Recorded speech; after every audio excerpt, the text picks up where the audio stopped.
Okay people, today let's take a quick look at the Hasbro Marvel Legends Gamerverse Juggernaut. Before I even start, I do not have the Marvel Select Juggernaut. Correction, I have the Marvel Select Juggernaut. I just can't find it. Yes, I know. I lost that huge brick of a blunt force trauma-inducing piece of plastic. That's most of the reason this is coming in so late, because I was wanting to find that, but it's not happening. And I don't know anybody local that has a Marvel Select Juggernaut. I can't borrow one.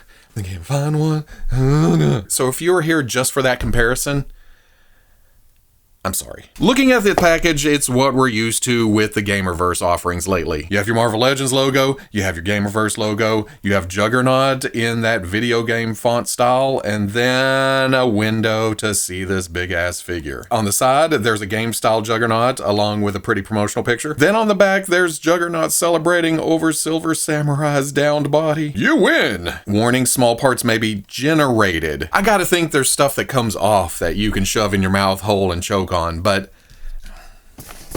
that's a big heavy figure. On the other side, there's Juggernaut game style again with a different pretty promo. On the top, Gamerverse. On bottom, there's the legalese, barcode. Let's get this open and see what's going on here. And what was I just saying about big hunks of plastic? This thing is no slouch itself. I mean, I'm having to hold this out in front of the camera and it's a little uncomfortable. Now, it's not super heavy. It's, oh God, I am suffering so much to review this figure. But I do find myself like, whoa, easy there, big boy. Juggernaut's always been one of my favorite character designs when it comes to villains, all because of, well, okay, there is the mask, but it's the helmet. The way it's bolted down around his body, the way it's shaped, he essentially becomes a bullet.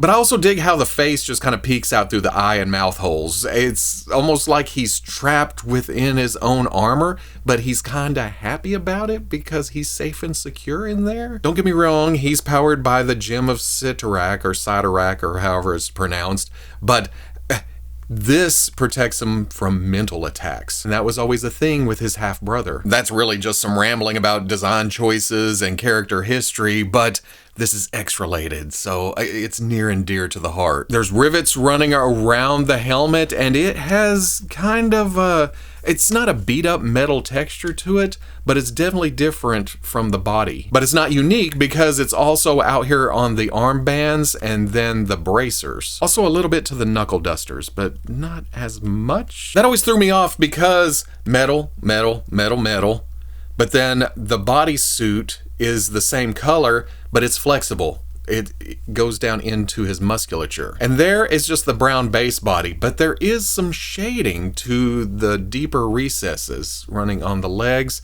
and up on the chest. Not on the back though, because there's a big old crease right down the middle there, and then running on the back of the legs. There may be a slight bit of shading, but not as much as up here. There's also wrinkles across the butt crack and then above the boots and at the knees, making me think even more that that's cloth. The boots have a slight amount of texture to them, but I'm going with leather there. Well, actually, that may be a metal band around the top, huh? Yeah, maybe? Because it smooths out again for the boot itself, which throws some of those wrinkles in there, and then the sole on the bottom. That's actually a different color from anything else on the body. It's got a darker brown shade to it. Then there is the abs, which go full-on knitted cloth with some lines running up and down. If you think about that too much, it makes no sense whatsoever. Don't get me wrong, I like that the color breaks up the top and the bottom and it ties into the boots, but why is it knit like that? Why does it have so much detail to it? And I'm not talking about Hasbro and the sculpt of the toy, I'm talking about the design from the comics. A lot of the times, well, okay, sometimes it's smooth, but sometimes it's like this. And I mean, yeah, it's just odd right there in the middle. But again, that's thinking about it too much. You do not focus on this. You focus on the design as a whole. And there, it's Juggernaut. Maybe because I've been looking at this design for 40, 45 years. It's just, it works. It's Juggernaut. Going over engineering just a little bit, I'm happy that they added articulation to the head, going back and forward and some turning side to side. But when I think about Juggernaut, like I was talking about earlier, these bolts attach it to his body. So I'm not quite sure he can actually do that in the comics. I'm not griping about there being a joint there. I'm just saying if there wasn't, I'd be okay with that too.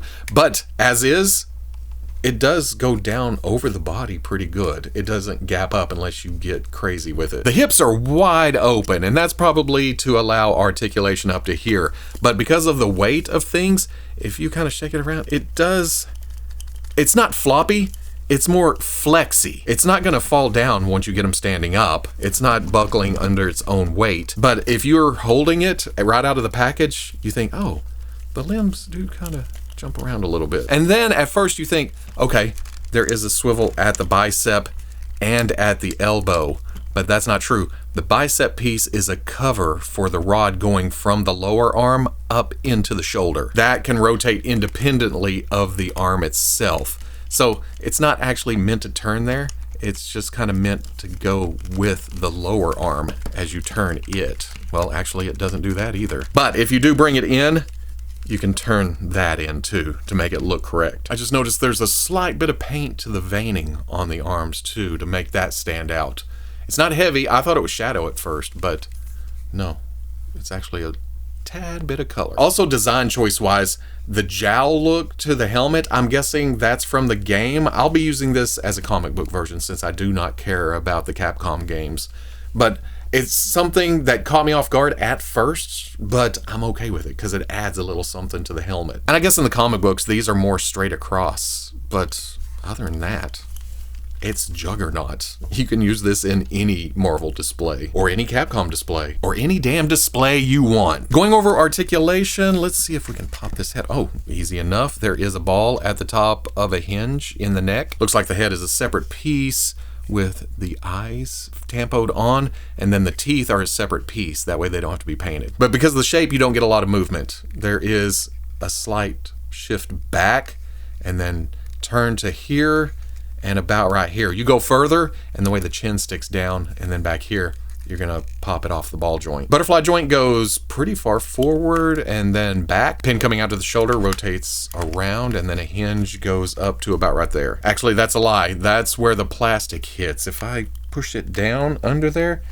I can get it to about right there. Oh, but it almost wants to stick there. Like we talked about, the bicep is a cover piece for a bar that goes from the shoulder down to the lower arm, or a mushroom peg goes up something. So you can rotate that piece and then rotate the lower. I just realized the cutout is for the hinge at the elbow to go not quite 90. And there's a swivel at the wrist with a hinge in and out. Dumbbell joint mid-torso, crunches forward, arcs back, tilt, tilt, then rotation. Pin coming out to the hip, kicks forward and back and out. Then there's a swivel with the musculature sculpted up over the hip ball, so rotates there. Hinge at the knee, again, doesn't go very far because of the bulk here, and then that rotates side to side. Hinge at the ankle goes back and then forward, not very far.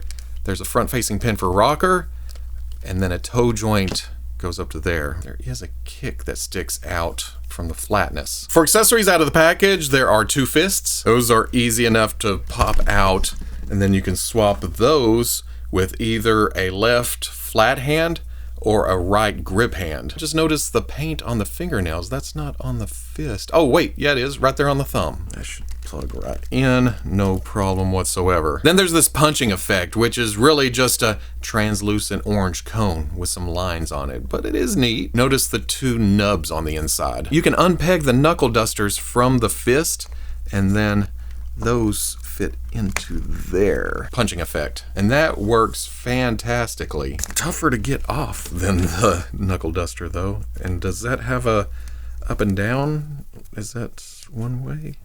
Yeah, it only goes on one way. I think in one of the promo pictures they had it on the head for a charging effect, but I don't think there's actually any way to stick that on there. Size-wise, Juggernaut stands at about 9 1/16 inches tall and then about 6.5 inches wide, shoulder to shoulder. That means he's a big, broad bastard next to other Marvel Legends Gamerverse figures like Venom and Captain America, or Thanos and Psylocke, which is pretty much the extent of my Gamerverse purchases. Like I said earlier, I'm only getting these to supplement my comic shelves, and I needed Psylocke and Juggernaut. Oh, nope, I did get Shumagorath, or Gargantos, so that's more Gamerverse there. He's definitely larger than the previous Marvel Legends comic book style Juggernauts, but this is close enough to be my 90s Juggernaut when he's all big and beefy, and this one can be a more classic version, although I need a different head with actual eyes and such. Huge upgrade to these Juggernauts. That's the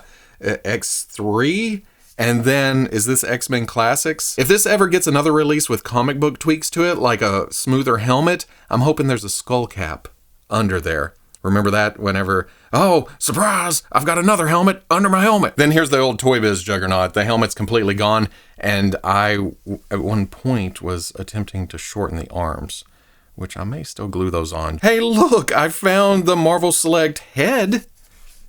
So, there's that comparison. Here's the Marvel Legends Hulkbuster and Dragon Man. To venture out into the independents, here is the Zesray Minotaur and the loose collector Mr. Hyde. The Marvel Toys Legendary Comic Book Heroes Pit. Or to swing it back around to Marvel, here is the Select Colossus and my Legends Man-Thing. So at the end of the day, a bit limited, but one hell of a Juggernaut. And that's really all I'm looking for.